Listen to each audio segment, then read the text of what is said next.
Bonjour à tous et bonjour à toutes. Merci pour cette transition cordiale. Et donc, je suis très heureux d'être sur ce plateau avec quatre représentants éminents d'entreprises éminentes et pour parler d'un sujet, les aidants, que moi-même, en fait, j'ai découvert le 6 octobre dernier lors de la Journée nationale des aidants. À cette occasion, la Croix, Bayard était partenaire d'un événement qu'on avait, partenaire avec l'OCIRP, d'un événement qu'on avait organisé au CESE. Et on avait, à cette occasion, on s'était appuyé sur le baromètre de l'OCIRP. Et pour moi, ça a été comme de découvrir un iceberg. Donc un iceberg, on voit la face, la partie émergée, qui est déjà en soi très impressionnante. Et puis petit à petit, on prend conscience qu'il y a une partie immergée et qui est encore plus importante. Et donc, je dirais que cette prise de conscience, elle a été fondée sur des chiffres. Donc, je vais en donner deux ou trois qui, pour moi, ont été extrêmement parlants. Donc, selon l'INSEE, 8 à 11 millions d'aidants en France. L'aidant étant donc une personne qui va venir en soutien d'une personne en situation de handicap ou une personne en situation de perte d'autonomie. L'âge moyen d'entrer dans l'aidance, c'est 36 ans. Donc ça veut dire qu'il y a beaucoup de gens, déjà lorsqu'ils sont plus jeunes, ils sont déjà dans ce phénomène de l'aidance. Pour un tiers des aidants, qui se sont, là aussi selon le baromètre de l'OCIRP, pour un tiers des aidants, ils consacrent 10 heures par semaine à cet accompagnement d'un proche. Plus de la moitié expriment que ça les met en difficulté sur le plan de la santé morale, de l'équilibre de vie, et un peu moins de la moitié disent que ça les met en tension dans leur vie professionnelle et dans leur vie familiale. Et voilà. Et en lisant l'étude du Club Landois, j'ai vu un chiffre aussi assez fort. Donc 29% des 45 ans et plus sont des aidants et ils consacrent 8h30 par semaine en moyenne. La deuxième partie de ma prise de conscience de cet iceberg que représente le phénomène, la question des aidants, c'est que finalement, les aidants partent vraiment d'une démarche personnelle. Ça appartient à leur vie privée, c'est quelque chose de très intime pour eux. C'est un engagement personnel, familial souvent. Il y a un enjeu affectif, émotionnel très fort. C'est une démarche de responsabilité. Mais cette démarche qui relève vraiment de l'individu, elle a un impact finalement sur les entreprises, elle a un impact sur la société, notamment, comme je l'ai dit tout à l'heure, parce qu'une partie des aidants, quand ils vont au travail, ils portent avec eux la tension de cet engagement, et puis aussi parce que ça a un impact, cet engagement, sur leur santé. Et donc, eux-mêmes, les aidants, vont se trouver parfois en difficulté sur le plan de la santé, de leur équilibre, beaucoup plus tôt qu'ils ne l'auraient pensé. Alors voilà les grandes lignes, un petit peu une première approche de cet iceberg de l'aidance. Et maintenant, finalement, la table ronde vise à nous permettre de rentrer dans le concret, dans des situations concrètes et dans la façon dont les entreprises prennent conscience, ont pris conscience de ce phénomène. Peut-être donc autour de moi, Christian Schmitt de la Brélie, directeur général de Clésia, Tina Schuller, directrice générale de Casino, Fabienne Dulac, directrice générale d'Orange France, et Sophie Boissard, directrice générale de Corian, mais j'imagine que vous vous connaissez tous. Et peut-être pour commencer un petit peu cette investigation sur comment les entreprises aujourd'hui prennent en charge cette question de l'aidance, peut-être une première question, c'est finalement, puisque beaucoup d'aidants sont un peu des aidants sans le savoir, ils sont rentrés dans une démarche personnelle, mais ils n'ont pas forcément conscience de l'impact que ça peut avoir sur leur entreprise, sur la société. Est-ce qu'il faut libérer la parole? Comment faire émerger ce phénomène de l'aidance? Christian Schmitt de la Brélie, avec Clésia, vous êtes en contact avec de très nombreux acteurs économiques. Est-ce que vous pensez qu'il faut vraiment être très incitatif pour faire émerger cette question? Alors c'est vrai que, bonjour à toutes et tous, au niveau de Clésia, notre métier déjà, qui est d'accompagner tout au long de leur vie salariés, retraités, à travers à la fois la gestion des caisses fédérées par François-Xavier Selleret, à savoir la GIRC-ARCO d'une part, et d'autre part de protéger en prévoyance et santé nos salariés. Bien évidemment, dans cette logique de solidarité intergénérationnelle, on s'est attelé assez vite à se poser la question sur le rôle des aidants. Le Club Landois nous a permis de nous fédérer autour d'un certain nombre d'entreprises qui ont révélé un certain nombre de chiffres qui ont pu être déjà précollectés, notamment par le CIRP, notamment, mais de voir que d'abord 54%, allez, 55% des personnes qui sont en situation d'aidant n'en sont pas conscients. Il y en reste 45%. La moitié se déclare peu ou prou chez leur employeur, leur DRH ou leur assistante sociale, et l'autre moitié se tait de peur d'un risque de discrimination négative. On retrouve un peu la même démarche finalement pour quelqu'un qui se trouve en situation de handicap, rappelez-vous, dans tous les sujets qui sont les nôtres. Qu'est-ce que l'on a fait en tant qu'entreprise? La première chose, à travers des actions très fortes en matière d'Agir-Carco, nous avons créé, il y a quelques années, maintenant voilà quelque chose qui est fédéré depuis ce temps-là, Ma Boussole Aidant, qui est l'outil, avec un O majuscule, l'outil national sous l'égide de l'Agir-Carco, qui nous permet, dans le dédale de la complexité du médico-social, d'aider sur toute la France, d'aider finalement à trouver la solution pour l'aidant, et de connaître les droits de l'aider et de simplifier ce sujet-là. C'est une action qui est très forte dans ce domaine. Nous protégeons 3 millions de personnes, mais l'Agir-Carco en protège, je dirais, en matière d'actifs, la quasi-totalité des actifs, puisque François-Xavier vous l'expliquerait que même quelqu'un qui a fait de la fonction publique, il a quelques points dans le privé, et globalement, de fait, une retraite est donnée à l'ensemble des salariés du secteur privé, mais aussi quelques points vraisemblablement du public. Et ça fonctionne très bien, et on véhicule un certain nombre de kits aides, notamment vis-à-vis des entreprises que l'on protège. Après, je vais parler en tant qu'entreprise. En tant qu'entreprise, tout naturellement, ce que l'on va diffuser à l'extérieur, on essaie de le respirer en interne, et nous en sommes à notre troisième accord en interne au niveau des aidants, avec un certain nombre de choses qui se révèlent. Tout l'intérêt de ce travail hybride avec le télétravail qui amène à trouver des solutions pour les aidants qui ont besoin de semaines peut-être compressées, d'être en télétravail ou d'avoir un sujet et d'être un peu en dehors. Et finalement, en tant que grande entreprise, comme les autres acteurs du Club Landois sur lequel on a travaillé, on sait faire. On sait faire. Mais la vraie problématique, c'est que seuls 55% des salariés des entreprises françaises sont dans des grandes entreprises.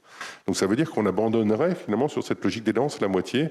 Et là, quelque part, je pense qu'il y a clairement une solution à mettre en œuvre. Rappelez-vous les problématiques qu'on voit souvent dans nos marronniers, les dons de RTT, les cagnottes diverses et variées.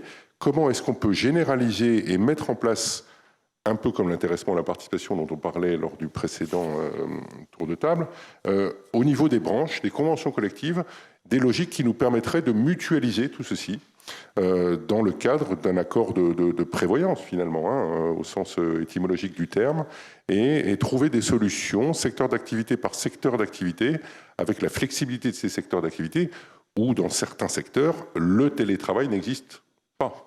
Le bâtiment pour le citer, mais il y en a plein d'autres dans ce domaine-là. Donc l'enjeu des TPE, PME, effectivement, qui ne disposent pas forcément... Il faut trouver cette solution sur la TPE et la PME. Oui. Tina Schuller, donc chez Casino, la démarche aussi est déjà engagée, mais est-ce que vous vous rendez compte qu'il y a encore beaucoup de situations d'aidance à faire émerger chez les salariés de Casino? Je dirais que nous, la démarche, elle date d'il y a 10 ans. Il y a 10 ans, donc on a fait des tests parce qu'on s'est rendu compte qu'il y avait besoin d'aider les aidants. Et les aidants avaient du mal à libérer leurs paroles. Et les choses se faisaient un peu dans un bureau et on ressentait qu'il y avait un besoin. Donc il y a 10 ans, on a lancé des débats, des réunions pour essayer de comprendre s'il y avait vraiment un vrai besoin. Et c'est avéré qu'il y avait un vrai besoin. À tel point que on s'est dit, on va en faire vraiment quelque chose, quelque chose de fort pour l'entreprise. Et donc on s'est dit, il faut qu'on signe un accord avec nos partenaires sociaux, avec nos élus.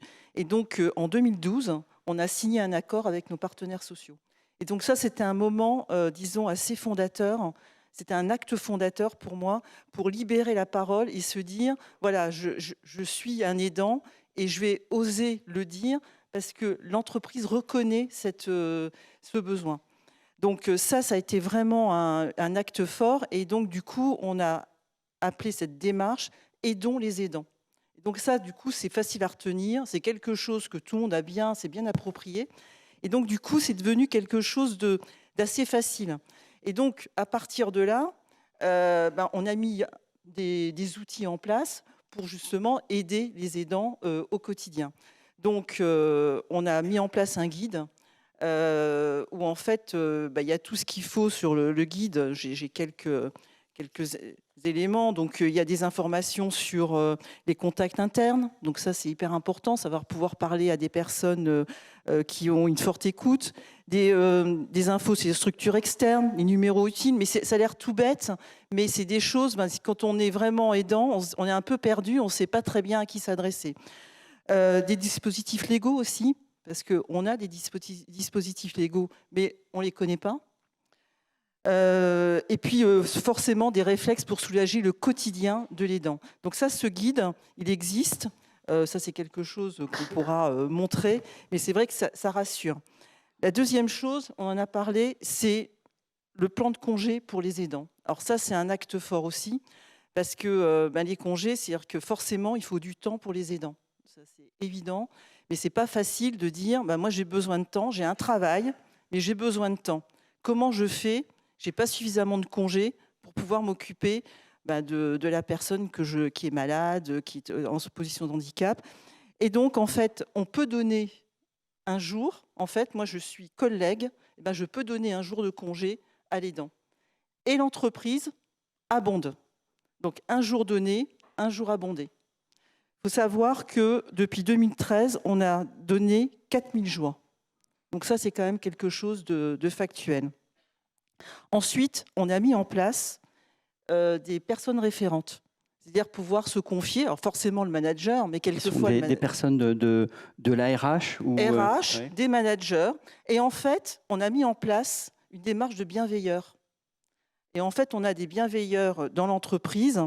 On a 500 bienveilleurs au niveau de notre entreprise. Qui sont des cadres ou qui sont des collègues Des collègues, ça peut être des cadres, des agents de maîtrise, enfin tout le monde, des personnes, tout simplement. Des volontaires. Voilà, des volontaires, voilà, qui se portent volontaires pour être bienveilleurs, à qui je peux m'adresser et à qui je peux me confier. Voilà, donc ils prennent sur leur temps. Et aujourd'hui pour pouvoir répondre aux aidants.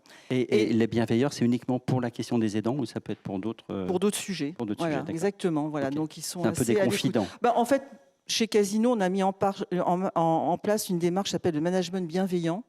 Et donc la bienveillance, elle est à tout niveau. C'est-à-dire que ce soit au niveau du management, et forcément dans le management, il y a l'écoute de ses collaborateurs. Et quand le collaborateur a un besoin, forcément, il faut être encore plus à l'écoute. Et le dernier point, c'est qu'on a mis en place aussi des conseillers externes avec Malakoff. Donc, c'est un numéro, 7 jours sur 7, 24 heures sur 24. J'ai un besoin, d'un seul coup, j'ai un stress, je peux appeler, j'ai un conseiller. Voilà, donc ça, c'est tout ce qu'on a mis en place concernant les aidants. Donc, on fait en sorte d'aider les aidants.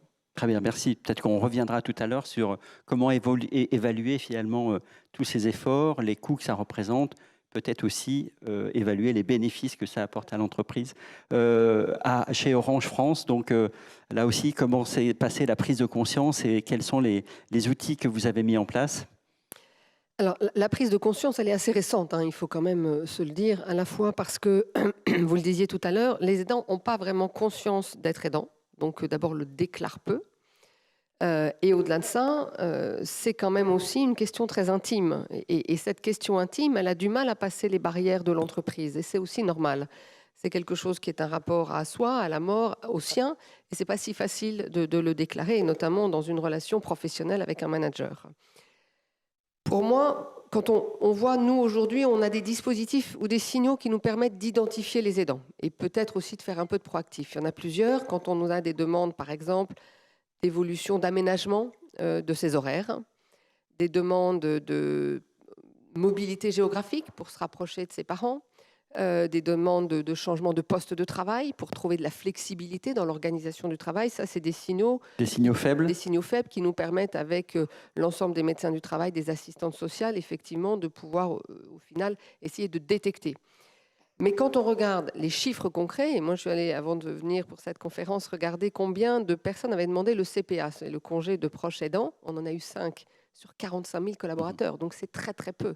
Donc on voit bien que c'est un phénomène sur lequel aujourd'hui, c'est très difficile pour l'entreprise de détecter, je pense, et très difficile pour le collaborateur de l'exprimer. Et ce chiffre vraiment minuscule, vous l'expliquez plutôt par la difficulté de se déclarer aidant? Moi, je pense par la difficulté de se déclarer aidant et parce qu'au final, on n'a pas conscience d'être aidant et qu'on le fait à la marge de son temps. C'est 10 heures par semaine, ça ne paraît pas beaucoup. Donc, on cale ces 10 heures, bon an, mal an, dans une organisation du travail, sans se rendre compte qu'au final, et alors c'est un sujet que j'ai beaucoup évoqué avec Sophie dans une autre instance, c'est un métier d'être aidant. C'est des compétences et je pense que tu reviendras sur ce sujet-là. Et je pense que ce qu'il faut qu'on arrive à faire émerger, c'est que ce sont des compétences particulières, c'est une tâche particulière.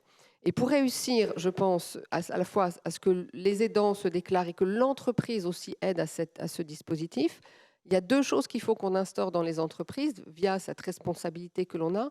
C'est la notion de confiance qu'il y a entre l'aidant et l'entreprise, l'aidant entre le manager, pour aider à ce que cette déclaration se fasse. La confiance, elle va passer par quoi? Par le fait que l'entreprise va d'abord communiquer. Alors nous, on a commencé à communiquer le 6 octobre sur la journée, effectivement, de l'aidant, pour dire, voilà, ça fait partie des journées sur lesquelles nous voulons communiquer pour expliquer que ce phénomène, il existe, il va croître et globalement, on a une responsabilité d'entreprise. Cette journée, je crois qu'elle a vraiment une fonction importante. Oui, elle est pédagogique et elle est aussi un engagement pour tendre la main et expliquer les choses. La deuxième chose, c'est effectivement avoir une sensibilisation, des outils de communication. Nous avons aussi un site Mes proches et moi qui permet de répondre avec des professionnels à des questions. Nous avons un numéro de téléphone. On a un dispositif via les assistantes sociales. Et puis, il faut ensuite avoir des dispositifs concrets d'ASA, d'autorisation spéciale d'absence, de dons, de CPA, de ces différents dispositifs qui soient concrets et qui, au final, rentrent dans la vie de l'entreprise comme elles rentrent dans la vie du collaborateur. Parce qu'effectivement, aujourd'hui, le numérique facilite le travail à distance, mais moi, je vais le dire peut-être au risque de provoquer, le télétravail ne peut pas être un moment où je fais en même temps de l'aidance. Parce que la rupture de confiance avec le manager, elle pèse sur les épaules de l'aidant en permanence qui se dit « je suis en train d'aider, mais en même temps, je suis en train de travailler ». Et il faut qu'on le libère de ça. Si on libère chacun du fait qu'il y a un contrat autour de l'aidance, et que ce contrat, il est connu, respecté, approuvé, endossé par chacun, oui, les gens se déclareront. Ça nous obligera tous, autant que nous sommes entreprises, mais pas que, à définir des cadres, des solutions. On a le CPA, est-ce que ça suffit? Effectivement, je pense que le CPA n'est pas adapté aux petites entreprises. Est-ce qu'il faut abonder, aider particulièrement les petites entreprises? Orange abonde, par exemple, quand vous prenez des journées sur votre CET pour aider et abonde sur les journées, donc les compense.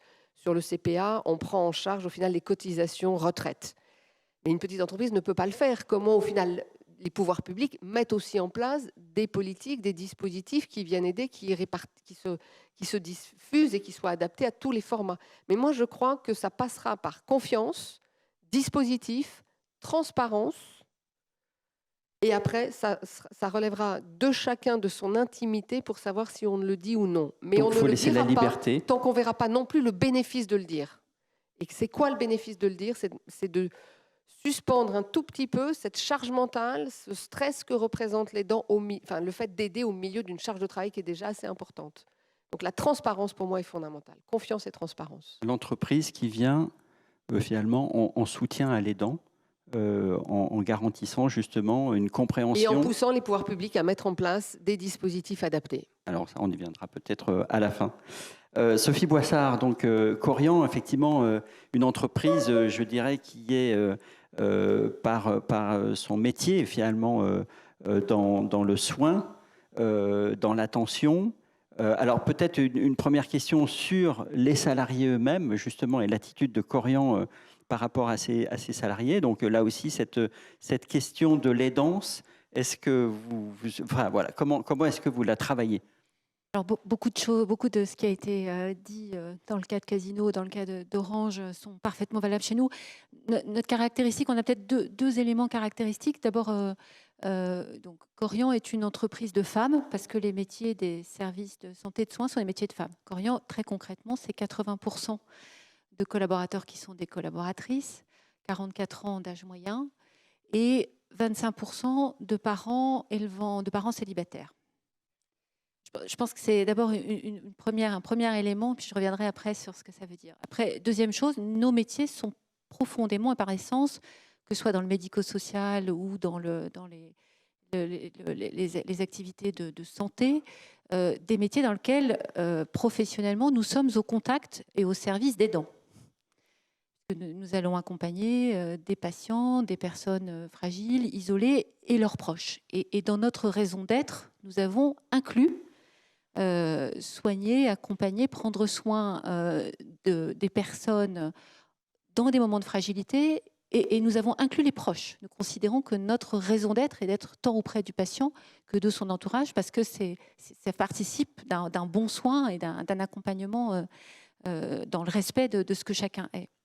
Donc, la question de l'aidance, cette problématique, elle est arrivée finalement à un double titre. Elle est arrivée dans le dialogue social de l'entreprise. D'abord, par un constat simple, pour bien soigner, il faut être soi-même bien dans son travail, dans son équipe, dans sa mission et dans sa vie personnelle. On ne peut pas complètement, naturellement, dans nos métiers, dissocier le privé, l'intime, ce que dit Fabienne est très juste, de la manière dont on est au quotidien, parce qu'on ne peut pas soigner à moitié. Et donc, très naturellement, dans le dialogue social et au plus haut niveau de l'entreprise, on a, dans les travaux qui ont été conduits sur l'absentéisme, sur la santé, la sécurité au travail, et en particulier, on a signé, il y a 2 ans de cela, un accord fondateur sur la santé et la sécurité au travail en France. Et on a inclus cette question de la prise en compte des situations d'aide comme étant un des éléments qui permettent justement d'assurer le bien-être au travail et de prévenir des situations d'épuisement. Des situations de risque psychosocial, de burn-out. Et donc, ça a été complètement inclus dans les dispositifs déployés. Alors, qu'est-ce qu'on a déployé ? D'abord, on a beaucoup travaillé, alors nous on n'est pas avec Lesia, mais on est avec Malakoff Humanis, et donc on a beaucoup travaillé avec Malakoff Humanis qui assure notre couverture prévoyance pour pouvoir donner accès à tous les dispositifs qui existent, qui sont très très nombreux, et je souscris tout à fait à ce que disait Fabienne. Aujourd'hui, ils sont pas tellement connus, pas tellement utilisés, que ce soit les lignes d'écoute, que ce soit les congés, que ce soit les dispositifs d'aide d'urgence. Donc on a un réseau d'assistantes sociales. Et ce sont ces assistantes sociales-là qui sont très connues, très aimées dans l'entreprise, qui sont les interlocutrices pour qu'on respecte justement cette dimension de « j'ai pas forcément envie de tout confier à mon manager ou à mes collègues ». Donc le côté bienveillance, c'est les assistantes sociales. Le côté bienveillance, c'est que l'entreprise dise profondément que pour bien soigner, il faut être soi-même bien dans sa vie et dans son entourage, il faut être en confiance. Et la confiance est d'ailleurs une de nos valeurs. Mais c'est aussi de dire je respecte l'intimité de la même manière que je respecte l'intimité du patient que j'accompagne et que je ne vais pas m'immiscer dans sa vie ou dans ce qu'il souhaite. Je vais attendre d'y être invité. De la même manière, en tant qu'entreprise, en tant que manager, je ne vais pas m'immiscer dans l'intimité de mon salarié, mais je vais lui faire savoir que je suis prêt à et qu'il y a par ailleurs des personnes de confiance un peu plus éloignées qui vont être à disposition et qui vont pouvoir aider. Et donc, ça fonctionne. On a des milliers en fait d'appels, d'accompagnements qui sont prodigués par l'intermédiaire de ce réseau d'assistantes sociales et avec évidemment le soutien de Malakoff Humanis. Maintenant, est-ce que ça suffit ? Je suis tout à fait d'accord aussi sur le fait qu'on a du mal à mesurer, parce que je vous ai dit 80% de femmes, je vous ai dit 25% de parents célibataires, ça c'est des informations qu'on a. Donc je dirais tout ce qui est tourné vers la petite enfance, et c'est finalement aussi une forme d'aidance qui est parfaitement acceptée. On a des congés pour enfants malades qui sont très pris, par exemple. On a des aménagements de planning à la rentrée. Enfin bon, on a inclure, je dirais, la parentalité dans la vie de l'entreprise est quelque chose de parfaitement naturel. Inclure cette dimension de finalement vis-à-vis des ascendants, c'est beaucoup plus complexe. D'abord parce que ça survient à des moments, on n'a pas forcément anticipé. Quand on devient parent, ça s'anticipe, je dirais, ça rentre naturellement, c'est dans un cycle naturel. L'aidance, je pense que c'est une problématique qui est nouvelle, qui est souvent associée à une crise. Ça survient, ça vous tombe dessus. Donc c'est plus difficile à anticiper. Et encore une fois, je pense que tout doit concourir finalement à organiser des lieux de parole et des lieux de solidarité. Ça ne peut pas être quelque chose qui soit complètement pris en charge par l'entreprise en lieu et place, je dirais, de l'environnement personnel. Maintenant, peut-être dernier élément, nous sommes en train de devenir entreprise à mission. Donc ça fait maintenant 1 an qu'on travaille d'arrache-pied avec... il y a eu notamment une consultation d'expression, plusieurs 14 000 salariés qui se sont exprimés. Et on a demandé, en particulier dans la dernière consultation qu'on a faite, en disant quelles sont les causes et quels sont les champs sur lesquels vous attendez que l'entreprise s'engage vis-à-vis de vous, collaborateurs, collaboratrices, et plus globalement dans notre mission. Et effectivement, sous l'axe considération, qui est l'un des 5 axes qu'on a retenus comme engagement de l'entreprise, très clairement, cette question de la prise en compte de l'état de santé et en particulier de la charge mentale personnelle pour pouvoir bien soigner est venue parmi les thèmes numéro 1. Et donc, nous allons, à partir de l'année prochaine, enfin de cette année, mettre en place, amplifier des fonds de solidarité, amplifier ces dispositifs, effectivement, ces dons de congés, ces dispositifs de proximité pour pouvoir mieux encore accompagner ces situations d'aidance. Merci. Alors j'avais une question peut-être sur la question des cadres, parce que les cadres, je dirais par définition, sont un peu, voilà, sont des gens en général très actifs, très dynamiques, qui sont dans des situations de responsabilité. Est-ce que c'est un sujet particulier dans les entreprises où vous êtes finalement? Est-ce que vous voyez apparaître ce sujet de l'aidance aussi dans l'encadrement, avec peut-être là aussi une difficulté à exprimer une situation d'aidant, puisque ça pourrait être perçu comme un frein au dynamisme qu'on attend d'un cadre? Je pense qu'on soit cadre ou pas cadre, le fait d'être aidant est malheureusement complètement indépendant, puisqu'il dépend, de son aïeul ou de son petit. Donc là, il n'y a pas de différence. Par contre, ce que l'on peut dire... Dans la déclaration, je pense qu'il n'y a pas de différence. La déclaration, enfin, Sophie Fabienne l'exprimait et Tina Schuller pareil, mais je reprends ce qui m'est arrivé chez Clésia, notamment par rapport à notre engagement sur le handicap.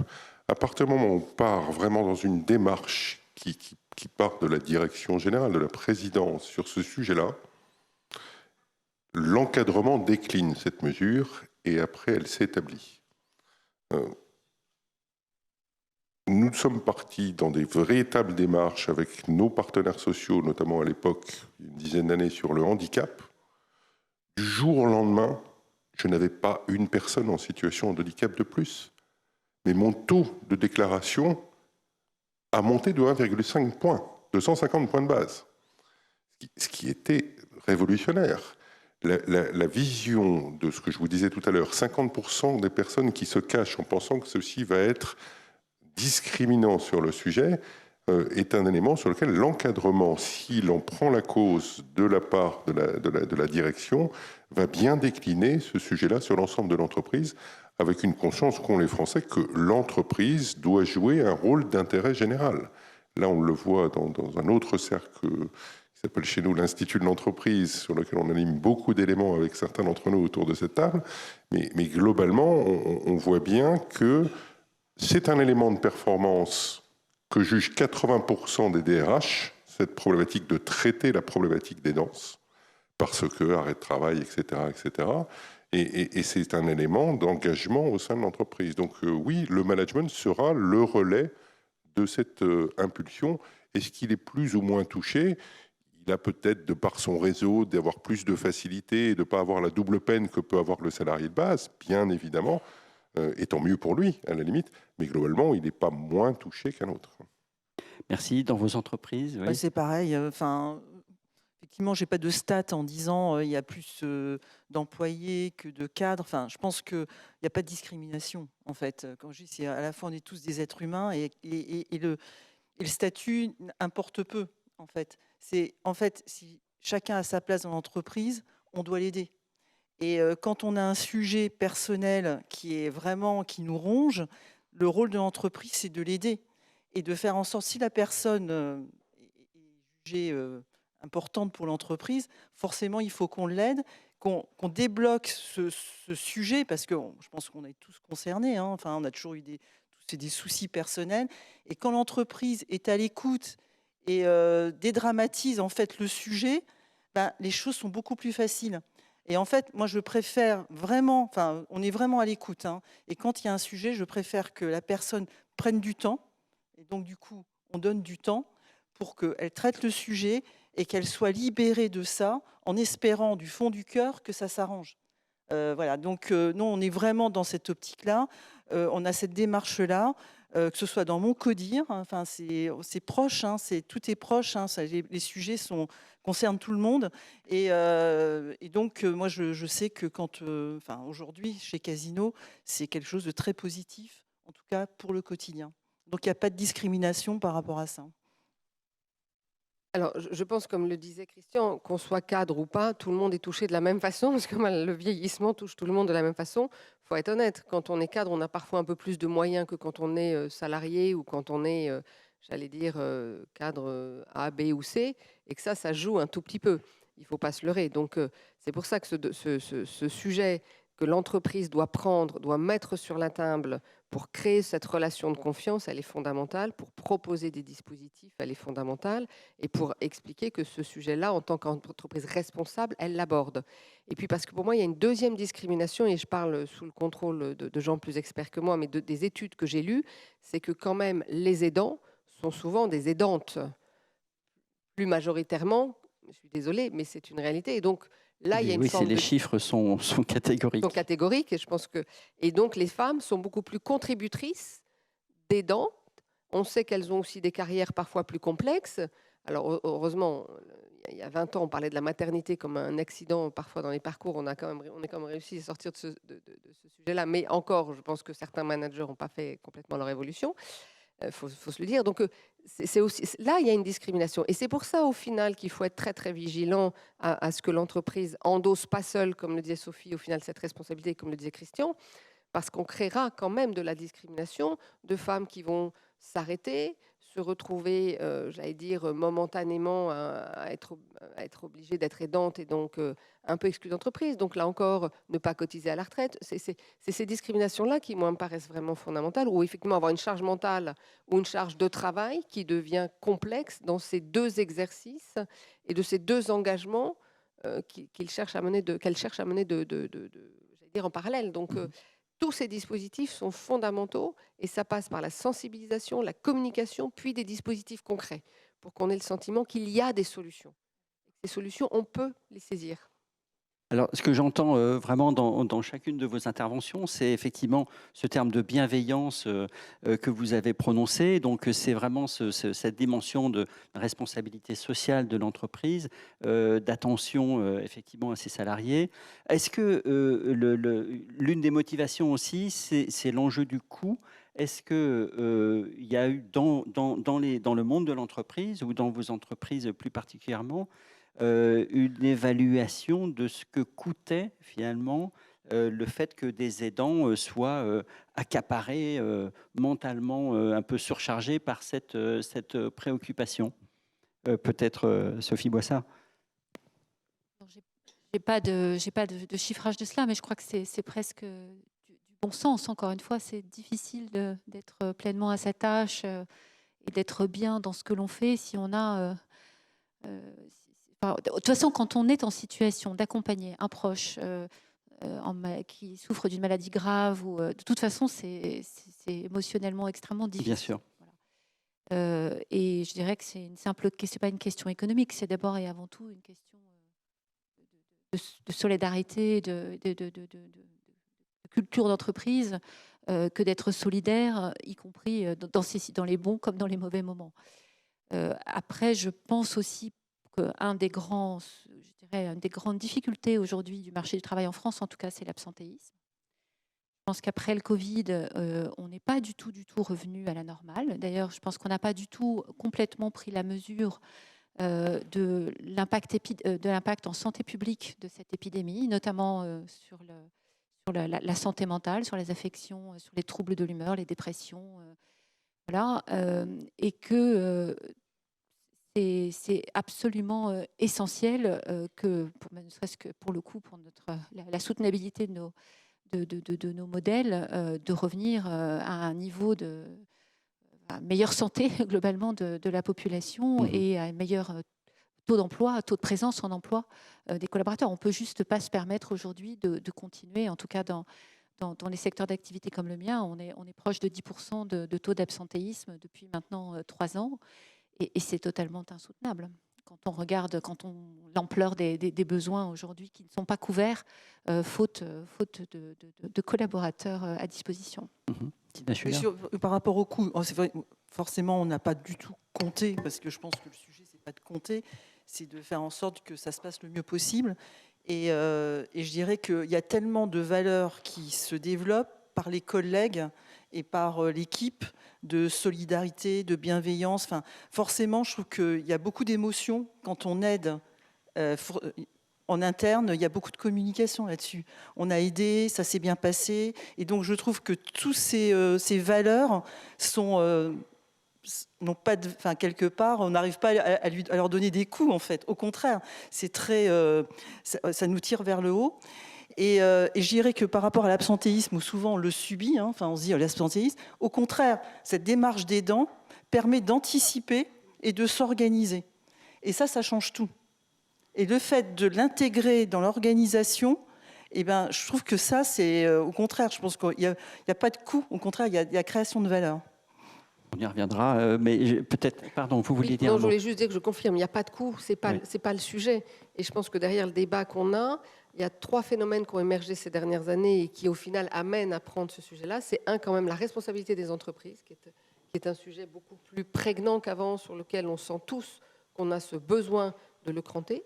2, la qualité de vie au travail. Et c'est vrai qu'on mesure la qualité de vie au travail comme étant un vrai bénéfice pour l'entreprise, et c'est ce que tu disais, Tina, qui génère au final de la valeur indirectement.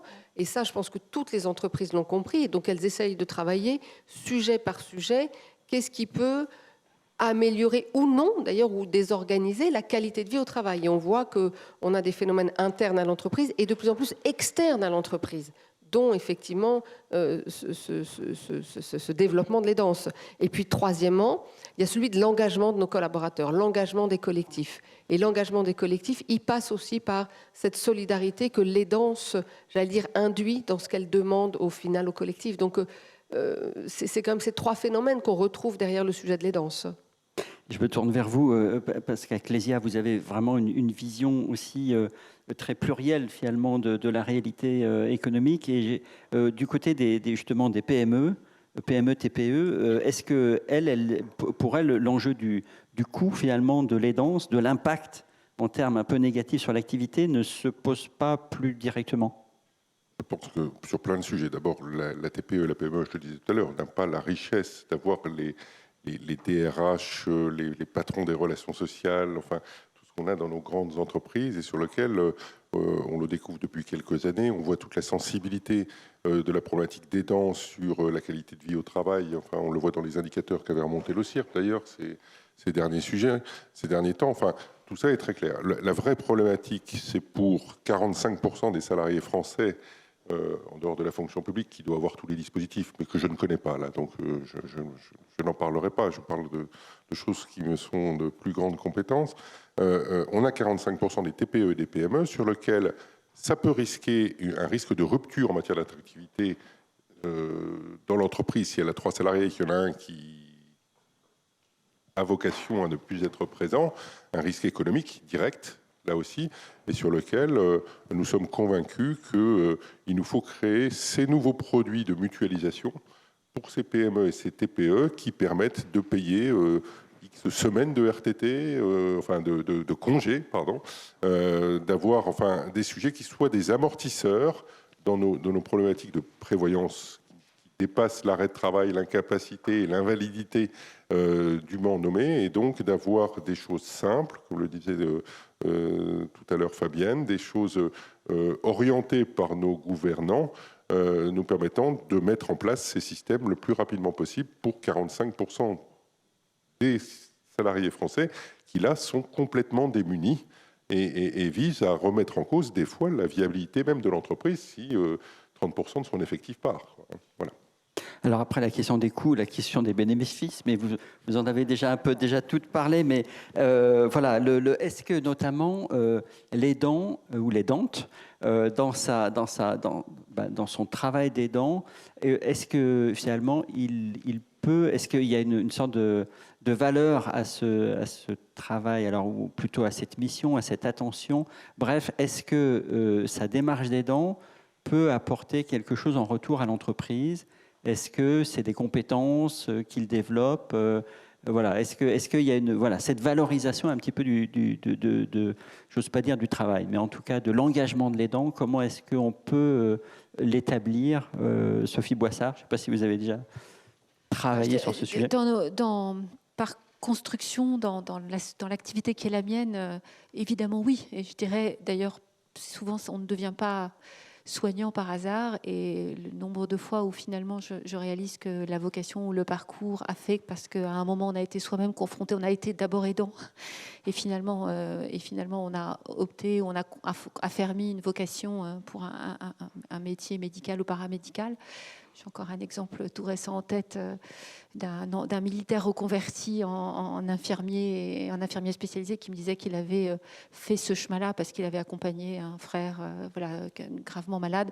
Donc, bien sûr. Donc, je dirais dans nos secteurs d'activité, les deux choses c'est les deux faces d'une même médaille. Oui, peut-être chez Casino ou chez Orange, une personne qui revient peut-être alors après un congé justement d'aidant ou simplement qui a accompagné pendant 1 an, 2 ans, et puis la situation s'achève et il revient. Est-ce que finalement, il revient à plein temps, par exemple? Est-ce que vous percevez qu'il revient un peu transformé, enfin qu'il y a comme une sorte de nouveau potentiel pour sa mission? Oui, on voit qu'il n'y a que des valeurs. Aujourd'hui, cette démarche est très positive. Et donc, forcément, à partir du moment qu'on libère la parole, qu'on enlève un poids et qu'on a pu prendre le temps de s'occuper de son proche et qu'on permet à cette personne de revenir dans l'entreprise à son poste, voire différent, ou des choses... Il faut se dire aussi que pendant cette période-là, on n'a pas coupé la communication. C'est-à-dire qu'on discute, on échange, on prend des nouvelles. Donc, il se peut qu'il y ait aussi des besoins en termes d'évolution de poste. Donc, forcément, la personne qui revient dans les très bonnes conditions. Et puis, forcément, l'entreprise est très contente de l'accueillir, de la réaccueillir, sachant qu'elle a fait quelque chose aussi pour cette personne. Donc, c'est plutôt très positif. Et cette personne revient, si les choses se sont bien passées, bien évidemment, transformée. Chez Orange, oui. Je pense que si on regarde ces 20 dernières années, ce qui a beaucoup changé dans l'entreprise, c'est, moi je trouve, alors je n'étais pas là il y a 20 ans avec autant d'acuité, mais il y a d'abord une recherche d'équilibre vie professionnelle, vie personnelle, qu'on essaye tous de trouver, et 2, il y a au final une certitude qu'il y a une grande porosité entre sa vie intime et personnelle et ce que l'on est au travail, et qu'en fait... Il n'y a pas tant, et tu le disais il y a quelques minutes, il n'y a pas tant d'écart que ça. On est au travail aussi ce que l'on est dans sa vie personnelle. Et je pense que toutes les ruptures que l'on vit dans sa vie personnelle, j'allais dire, enrichissent le professionnel que l'on est. Ça peut être une longue maladie, ça peut être d'aider un proche et d'aller aussi loin que ça dans l'intime et dans ces ruptures ou ces moments de grande fragilité. Et évidemment, elles enrichissent l'individu.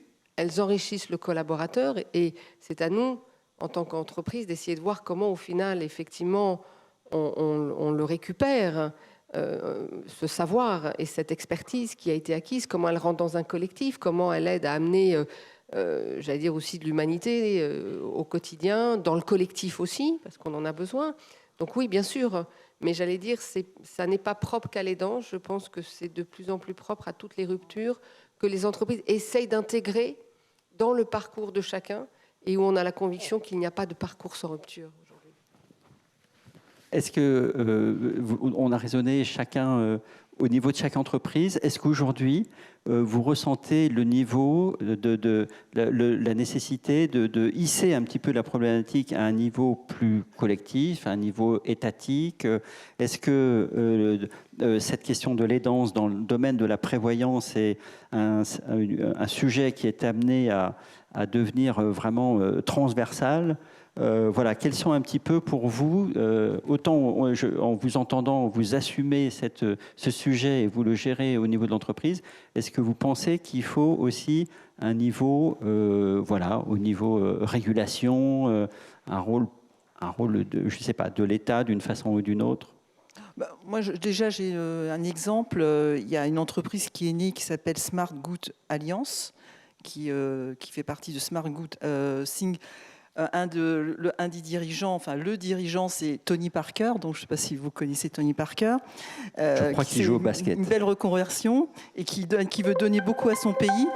Et justement, il a créé donc une plateforme de conciergerie pour les aidants, pour permettre aux aînés de rester à la maison.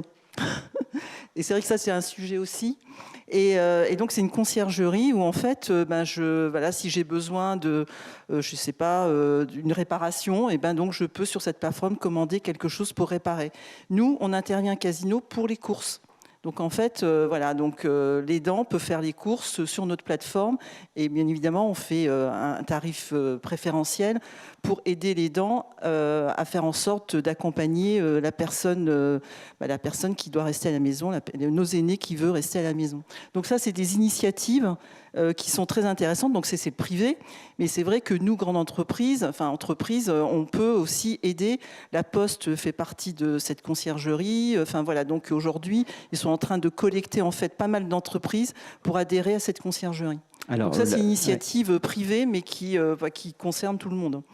La Poste a beaucoup communiqué effectivement sur la responsabilité dans les zones rurales des postiers qui peuvent être des contacts pour des personnes isolées. Est-ce que, et l'exemple que vous donnez de cette Smart Alliance va un peu dans ce sens-là, c'est-à-dire est-ce que les entreprises, au-delà des aidants finalement qui sont dans leur effectif salarié, est-ce que sur ce sujet de l'aidance, finalement, il y a aussi une démarche à faire à l'extérieur vers le consommateur, finalement vers l'aidant consommateur? C'est un petit peu ça la démarche que vous faites. C'est ça, en fait, cette démarche. C'est-à-dire qu'il y a effectivement, dans l'entreprise, on a mis en place des choses pour faire en sorte que les aidants puissent se manifester et qu'on puisse les accompagner. Donc, aider les aidants, ça, on le fait dans l'entreprise. Mais dans le domaine, il y a pas mal de personnes qui, aujourd'hui, se retrouvent un peu dépourvues, qui n'ont pas une entreprise qui peut les aider. Et donc, cette Smart Alliance permet justement, pour ces aidants de se dire, j'ai une aide, c'est quelque part, une aide pour eux. Ça, je pense que c'est très important et cette Smart Alliance contribue à cela. Orange fait partie de cette Smart Alliance? Alors, pourquoi pas? Oui, pourquoi pas, avec plaisir. Je pense qu'en fait, ce que vous soulevez comme question, c'est ce qu'on essaye de faire dans l'Andois en essayant tous de réfléchir à ces sujets-là. Parce qu'au final, derrière, qu'est-ce qu'on a à faire? On a à trouver des services adaptés, ce dont parlait Tina, et je pense que chaque entreprise peut apporter des services qui viennent aider. Deux, on a quand même des leviers technologiques qui se développent aujourd'hui. Le numérique, et Christian le citait tout à l'heure, en est un, à la fois pour les aidants, mais aussi dans l'accompagnement à domicile de personnes âgées, avec des systèmes de capteurs qui se développent, de solutions qui sont en train de se mettre en place.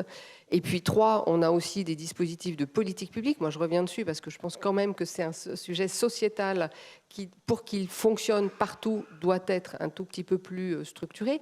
Donc en fait, on voit bien qu'on a une convergence d'acteurs qui doivent s'organiser et prendre en compte que ce qui a été aussi dit ce matin, c'est qu'on vit une rupture démographique. Je crois que c'est Philippe Val qui le disait ce matin. On vit une rupture démographique fondamentale qui va avoir des temps d'impact, dont celui de l'aidance qui va se développer. Comment, au final, on organise notre économie, et c'est aussi une opportunité d'activité, de nouveaux métiers, de collaboration, et comment on met en place des solutions techniques de services, des dispositifs au global qui va permettre d'accompagner une transformation sociétale. Donc oui, alors nous on travaille beaucoup plus sur le numérique, très honnêtement, et effectivement essayer de développer des solutions de capteurs qui passent par le Wi-Fi et qui n'obligent pas à avoir des dispositifs extrêmement lourds et larges et qui peuvent être accessibles à tous très simplement par le mouvement pour vérifier, voilà, et qui peuvent aussi aider les aidants pour être capables d'avoir aussi des périodes de temps de répit ou de repos parce que voilà, il y a un système d'identification de risques potentiels. Donc voilà, oui, toutes ces solutions-là se développent beaucoup dans le domaine de l'e-santé, mais pas que, aussi dans le service à domicile.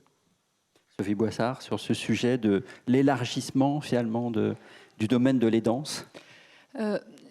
Alors, vous interrogez pour savoir s'il y a matière à une politique publique dans ce domaine. Moi, je suis très circonspecte, parce que je pense que ce qu'on qualifie ici d'aidance, c'est des situations extraordinairement diverses, entre effectivement accompagner un parent vieillissant à domicile, avec effectivement la difficulté de moindre mobilité, d'une moindre indépendance, et ça va être au long cours, ou être confronté à une maladie grave d'un proche, c'est pas du tout, ou à une situation de handicap, c'est pas du tout les mêmes situations. Et je pense qu'il y a aujourd'hui déjà pléthore de politiques publiques qui existent. En revanche, je pense, et ça c'était aussi dit dans la table ronde précédente, et ça fait écho à ce que dit Fabienne, la transition démographique que nous vivons est majeure. Et la première des choses, c'est déjà de ne pas se faire de soucis sur le plan de la prise en charge financière.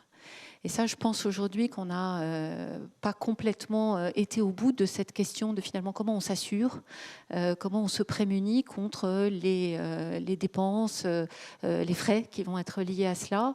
On est tout à fait bien couvert sur la situation grave, aiguë. On est moins couvert sur ces situations finalement de dépendance au long cours. Et là, je pense qu'il faut vraiment qu'on reprenne ce sujet assurantiel une bonne fois pour toutes, qu'on le craque. C'est aujourd'hui vraiment clairement une brique qui manque dans le filet, dans finalement la prévoyance individuelle face à quelque chose qui est une situation que l'on rencontre nécessairement. Voilà. Et après, démographiquement et sociologiquement, je crois que les générations qui viennent aspirent toutes à être chez elles le plus longtemps possible, et si possible, quelle que soit la situation de santé. Et c'est une aspiration parfaitement légitime. Et donc, ça suppose de pouvoir effectivement développer tous les réseaux d'aide à domicile, de services à distance. Mais ça suppose surtout de travailler sur le maintien d'un lien social de proximité. Et ça, c'est parce que c'est d'abord cela. Et ça, c'est quelque chose de l'ordre du privé. C'est pas un État nounou qui devrait pourvoir au maintien du lien social. Ouais, c'est un enjeu de valeur. Christian Schmitt de Labrelli, pour conclure sur cet enjeu un peu de rendre plus transversal le sujet de l'aidance, et peut-être quel rôle pour le législateur? Alors d'abord, le Club Langlois est aussi là en tant que presque un législateur. Communauté d'entreprise pour faire part de cet engagement. On l'a vu notamment au niveau des seniors, dans une toute conscience de cette augmentation démographique dans l'entreprise. Ça, c'est le premier sujet. Est-ce qu'on a besoin du législateur? Je rejoins un peu ce que disait Sophie Boissard tout à l'heure. C'est à nous d'abord de prendre en compte un peu ces dimensions. Dans les grandes entreprises, d'être proactifs dans ce domaine-là. Sur un point de vue serviciel, de conjuguer nos partenariats divers et variés, qu'on soit dans le numérique, dans le soin de très belles entreprises comme Corian, même si des fois on dit beaucoup de mal sur ce type d'entreprise. Au moins, il y en a une qui est très bien, que vous avez ici. Mais globalement, sur tous ces sujets-là, c'est à nous, finalement, de vouloir changer la donne. Il est vrai que c'est un nouveau besoin. Autant je constate des nouveaux besoins en matière assurantielle qui naissent. Le dernier en date, il date d'il y a 6 mois. On a mis en place, dans le cadre d'un accord de branche sur le transport de voyageurs, notamment le transport scolaire.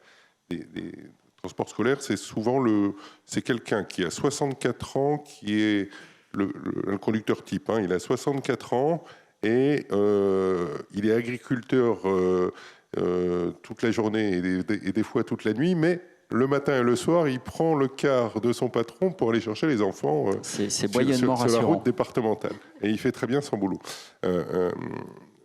Là, on a des garanties nouvelles qui arrivent en cas de maladie redoutée, par exemple. Et pour lui, en tant que chef, en tant qu'assuré dans ce domaine-là, le fait d'avoir une couverture plus large, notamment avec des problématiques de congés payés, finalement, de mutualisation de ces sujets-là, on a certaines branches qui le permettent, à travers la mutualisation des congés payés, ce qui avait été fait notamment dans les très, très petites entreprises de bâtiment sur les congés classiques. Il faut qu'on invente ce système supplémentaire sur le congé d'aidant et qu'on arrive à avoir cette mutualisation. Dans l'entreprise, on sait le faire. Dans la grande entreprise, dans l'ETI, on sait le faire. Dans la TPE, c'est impensable aujourd'hui. Donc ça, ce sont des sujets qu'on va pouvoir mutualiser à travers ces fameux CET et ces fameux congés payés de mutualisation. Donc on retrouve quelque chose qui déjà existait dans les années 60 pour les congés des salariés. Voilà, donc on va réinventer quelque chose à la sauce aidant. Voilà. Le progrès social continue. Merci à tous les quatre pour cette table ronde et d'avoir attiré l'attention sur cet enjeu de plus en plus fondamental. Merci.